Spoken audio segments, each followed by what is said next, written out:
이거를 알게 된 피고소인이 그때부터 제 의뢰인을 협박하기 시작하는 겁니다. 그래서 제가 이거는 특가법상 보복 협박죄 됩니다. 고소를 진행했고,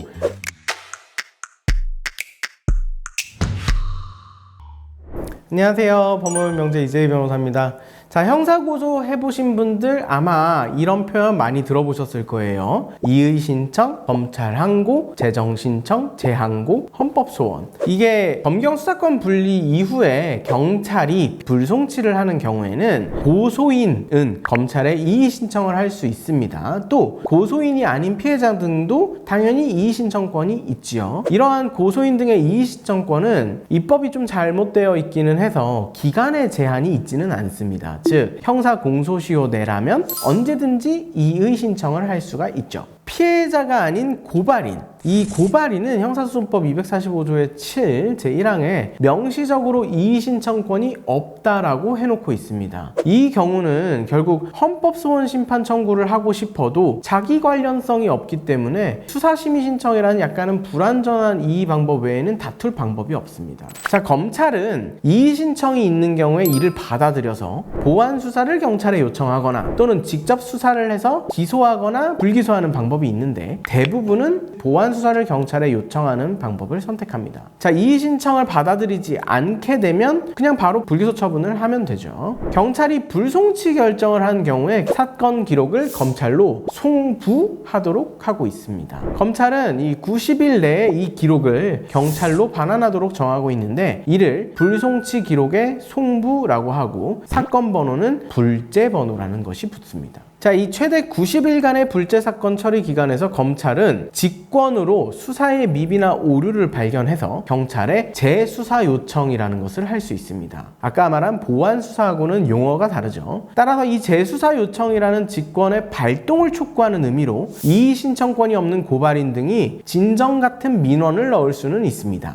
다만 공무원에게 어떤 행동을 강제할 수 있는 법적 효과가 보장되는 권리로 인정되는 것은 아닙니다. 자, 이리저리 해서 검찰의 불기소 처분이 나왔다. 이때 고소인, 고발인, 피해자는 모두 고등검찰청이 다시 사건을 한번 검토해 주기를 바란다 라고 하는 검찰청법상의 항고를 할 수 있습니다. 자, 오늘 질문이 이 검찰청법상의 항고가 의미가 있느냐, 즉 너무 인용률이 낮은데 이거를 하는 것이 의미가 있겠습니까? 라는 질문이에요. 사실 이 검찰청법상의 항고 인용률이 매우 낮습니다. 왜냐하면 이 고소인 등이나 고소인 등의 변호사가 모르는 상대방의 정보까지도 모두 검토한 수사검사가 웬만하면 제대로 일 처리를 했을 것이고 항고의 이유가 대체로는 명확하지 않거나 없기 때문인데요. 저의 경우 이제 11년간의 변호사 생활을 하면서 검찰 항고를 해야 했던 상황이 몇 번 있었는데 고소 이후에 알게 된 사정 등을 감안했을 때 그래, 검찰의 불기소 처분이 맞겠구나 라는 생각을 할 때도 있었죠. 근데 이런 상황에서 항고 인용되지 않을 것을 알면서도 동시에 진행 중인 민사사건 등과의 관계를 생각해서 일단 항고는 해놓는 게 좋겠다 이러면서 하는 경우도 솔직히 좀 많이 있습니다. 그래서 검찰 항고 사건 기각되는 게 거의 대다수죠. 자, 이 검찰 항고가 기각되면 고소인은 형사소송법상의 재정 신청을 할 수 있고 법원은 검찰의 처분 당시까지 확보되어 있는 기록상의 증거관계를 토대로 검찰의 처분이 적정한지를 살피고 만약 혐의가 있다고 판단되면 검찰에 기소하라는 명령을 내릴 수 있습니다. 이게 재정 신청인데, 자, 고소인이 아닌 고발인은 몇 개의 범죄를 제외하고는 형사소송법상의 재정 신청이 불가능합니다. 그래서 고등검찰청의 항고 기각 처분에 대해서 검찰총장에게 재항고를 해야 되죠. 자, 의뢰인들께서 제게 검찰 항고나 고발인의 재항고 또는 뭐 형사소송법상의 재정 신청을 부탁하시면 사실 인용률 극히 낮기 때문에 거의 성공 가능성이 없다고 설명을 드리지만 그럼에도 불구하고 진행을 원하시면 제가 진행을 해드리기는 합니다. 경우에 따라서는 제가 간곡하게 이 사건은 꼭 해야 됩니다 라고 하는 경우도 있었어요. 그러면서 이 사건을 언급을 하는데 이 사건들도 의뢰인 설득해서 진행했던 사건들입니다. 첫 번째 사건은 제가 이 법정형에 벌금형이 없는, 즉 징역형밖에 없는 특가법상의 보복 협박죄로 어떤 상대방을 고소했던 사건이었어요. 이 의뢰인분은 최초에 자기가 어떤 남성을 강제추행죄로 고소를 하셨습니다. 근데 제가 보기에 그건 증거관계도 명확하지가 않고 불기소가 너무 당연한 사안이었어요. 그래서 그래서 처음에 저한테 문의를 해주셨을 때도 제가 하기 좀 그렇습니다 라고 해가지고 거절을 했는데, 이분이 어디 보수장 대필해주는 사람을 통해가지고 이렇게 진행을 하셨던 것 같아요.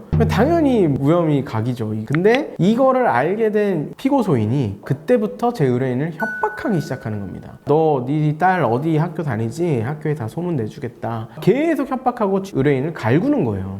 그래서 제가 이거는 특가법상 보복협박죄 됩니다. 고소를 진행했고, 앞에 사건, 강제추행 사건이 이제 무혐의 당연히 나왔음에도 이 고소 사건은 별건으로 아직 확정되기 전에 보복협박을 한 거였기 때문에 검찰이 혐의를 당연히 인정했습니다. 그런데 그 사건을 기소유예 불기소 처분을 해버린 거예요. 혐의는 인정이 되는데 기소할 정도가 아니다라고 검찰이 한 겁니다. 이거 일반 협박으로 제가 고소를 했으면 적어도 벌금형이라도 나와야 되는 사안인데, 법정형에 벌금형이 없고 징역형만 있다는 이유로 기소유예를 한다는 게 말이 되냐 해가지고 제가 검찰 항고를 했죠. 고등검찰청에서 예외적으로 굉장히 신속하게 바로 항고 인용해 주셨습니다. 그래서 구공판 기소가 되었죠.